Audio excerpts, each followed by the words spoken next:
പുള്ളി നമ്മളോട് പെരുമാറി വെച്ചേക്കണം എന്താണെന്ന് പുള്ളിക്ക് നന്നായിട്ട് അറിയാം. അപ്പോൾ പുള്ളിക്ക് അഭിനയിക്കേണ്ട കാര്യമോ അല്ലെങ്കിൽ നമ്മളെ വിളിച്ച് കൺവിൻസ് ചെയ്യേണ്ട ഒന്നുമില്ല. അതൊരു ഭയങ്കര ക്വാളിറ്റി അല്ലേ. എനിക്ക് പക്ഷെ ഇത് ഭയങ്കര ഇൻട്രസ്റ്റിംഗ് ആയിട്ട് തോന്നി. ചായക്കടയിൽ പോകുമ്പോൾ നമുക്ക് ഷെയർ ഇട്ട് ചായ ആ കുടിക്കാം.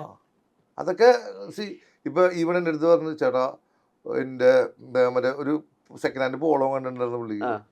അപ്പോൾ ഞങ്ങളിങ്ങനെ എന്തോ കാര്യം പറയുമ്പോൾ പുള്ളി പറഞ്ഞു, ചേട്ടാ ടയറിനൊക്കെ നല്ല വിലയാണെന്ന് മനസ്സിലായത്. ഞാൻ ഈ അടുത്ത് എൻ്റെ ടയർ ഒരെണ്ണം പൊട്ടിപ്പോയി, ചെന്നപ്പോൾ 12,000 രൂപ. അപ്പം നമ്മളിങ്ങനെ ചിരിക്കുകയാണ്. അതായത് മോഹൻലാലിന്റെ ആ മകൻ. അല്ല, പക്ഷെ അതാണ് അയാളുടെ ഇതുകൊണ്ട് എഫേർട്ട് കൊണ്ട് കാര്യങ്ങൾ ചെയ്യാന്ന് പറഞ്ഞ ഒരു ലെവലിലാണ്. അതൊരു ഭയങ്കര ക്വാളിറ്റിയാണ് സത്യം പറഞ്ഞാൽ. പിന്നെ കാരണം അവർക്ക് എന്ത് ചോദിച്ചാലും കിട്ടാവുന്നൊരു സ്ഥലത്ത് അവരാണെങ്കിൽ പുതിയ പുത്തൻ പോളോക്കാർ തന്നെ കിട്ടും ചിലപ്പോ. പിന്നെ പക്ഷെ അങ്ങനെയല്ല പുള്ളി.